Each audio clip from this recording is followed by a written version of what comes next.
the Archer breath. And this is going to be more on the diaphragm. So this one's pretty simple. We're going to lay down for this one.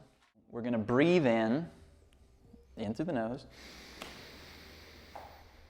And I'm going to hold the breath at the top. And then I'm going to pull in as much breath as I can. And I'm going to hold it. And then I'm going to auto let everything come out. And you can do nose or mouth to start. And wherever you land, but we're not forcing the air out. We're just going to breathe in all the way, and wherever it automatically wants to come out without energy exertion from us, we land there, and then we exhale from there, and then we blow out as much as we can. We hold it, and then we auto recoil in. And I land here, and I hold for just a moment, and then I breathe in. And then I pull in as much as I can. And I hold it. Maybe pull in a little bit more. And then I auto recoil out. Wherever I land. And then I exhale more. Then I blow out. Hold. Auto recoil. And so forth. We can do that 3 times. And so the first couple times it might take you a second to get used to it. If you want to do it laying down, it's good to do it laying down, but if you want to stay sitting up, that's perfectly fine.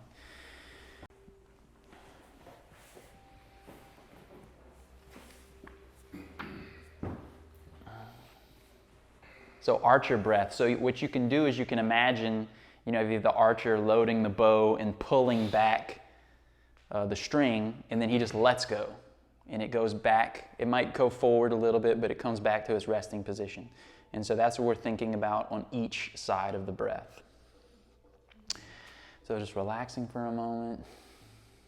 Together we'll take a simple normal breath in through the nose and out through the nose. This one will be all in through the nose, out through the mouth is optional. So let's just take a breath in. Hold it at the top and pull in as much as you can, nose or mouth. And hold it, maybe a little more, and then just let it out. Don't push it out. Wherever you land, you land. Exhale. Blow out all the air you can. Hold for a moment. Auto recoil in, no force.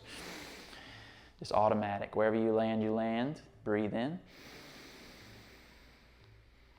Pull it all in. Hold. Maybe pull in some more. And just auto let it out, no push. Land where you land, hold for a moment. Exhale. Blow it out. Feel the belly button come to the spine. Hold and inhale. And one more time, inhaling. Pull it in. And remember, no force, just let it fall. You land wherever you land. Hold. Exhale. Blow it out. Hold it. And inhale. And maybe inhale some more and then just breathe normal.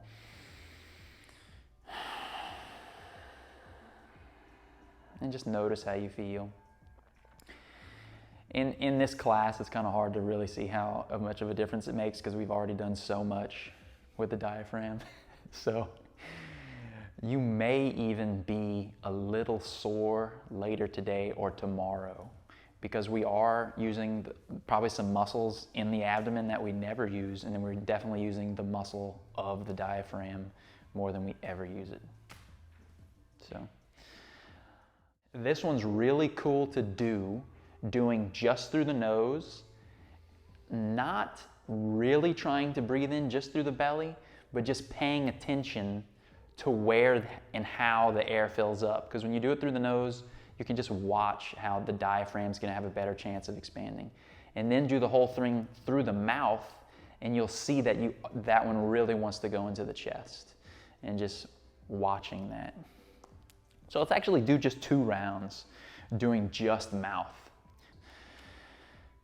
So we'll start taking a normal inhale through the nose, out through the nose, and then mouth breathe, inhale. Hold it, pull in more. Hold it, maybe pull in a little more. And then mouth breathe, exhale. Blow out. A little bit more. And then watch the diaphragm of the chest as you auto recoil, inhale.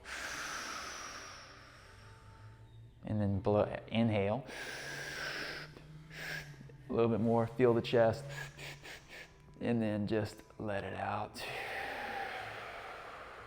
One more round, exhale, blow. Blow it all out.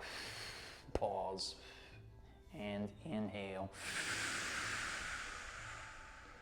And breathe normally. So that one probably a little bit more lightheaded because you're letting out the higher volume of carbon dioxide through the mouth.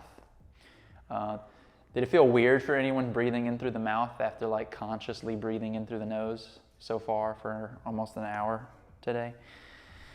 Yeah. And definitely I could almost feel after 2 breaths my mouth becoming a little dry. And then for me, whenever I would breathe in through my mouth, I felt my diaphragm open, but I think it's just because the diaphragm's exercised right now. But it almost felt like the chest was breathing at the same time as the diaphragm. So it was like my whole front body was expanding forward instead of my diaphragm first and then my chest. Yeah, I felt the whole chest come up, whereas opposed to with the nose coming up and then like belly up and then chest. Mm-hmm. Yeah. Totally. And you guys can come to sit up. And yeah, anyone else, any comments or things that they felt, or sometimes we're a little lightheaded. I felt some stuff moving around in my intestines. Mm-hmm. Yeah, like just air or something.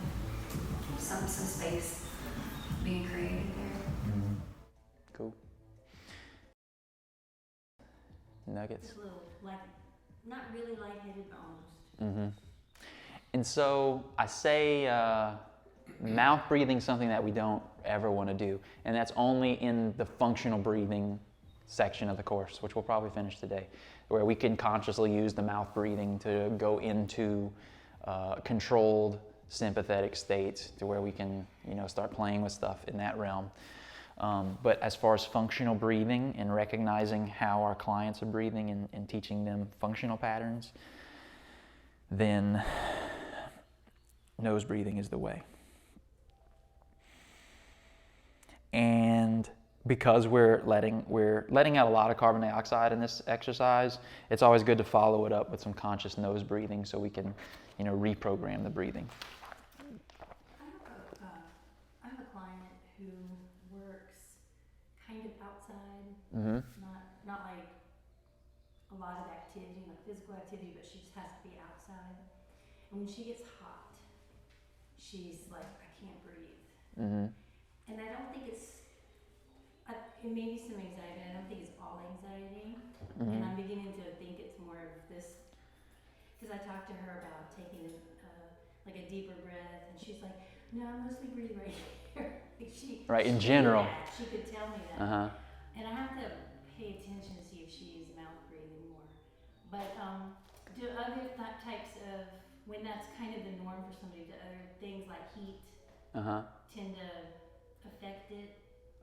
Heat Or make the can, uh-huh. especially like if you're already in that aggravated state and the heat is adding extra stress on the body. And the breath does have a lot to do with temperature regulation, which contradictory to what we're talking about right now, if we hold our breath, we actually heat up because carbon dioxide is kind of hot. And so, but she would be shallow breathing, so she would be breathing that out. But so I'm gonna simulate anxiety or panic, and you can see, you'll see my point here in a second.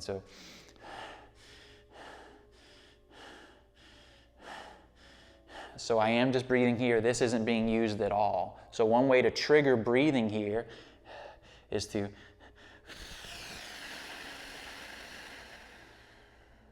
and then breathe in. Because a lot of times it's not that we're not breathing here. It may be that there is air here, but she's not emptying this. And so a lot of times in stress and anxiety, we're stuck up here. There is air here. It's not that this is empty. It's just that this is never emptying. So if we empty this out, we can fill this up again. And then that's going to tell this to come online. So in anxiety, this is getting exercised and this is getting ignored. And because after 2 minutes of it being ignored, it just stops caring. So it's not even going to think about it being ignored until we consciously tap into it, wake it back up, and breathe in. And then there's also other times when people, they're in a state of anger or they're too much out. And so they need to take a deep breath in. So there's different sides of the coin. And it's interesting, as you become more aware of your breath, you'll start noticing these things. Whew. And when you're teaching or you're telling people, be conscious of your own breath.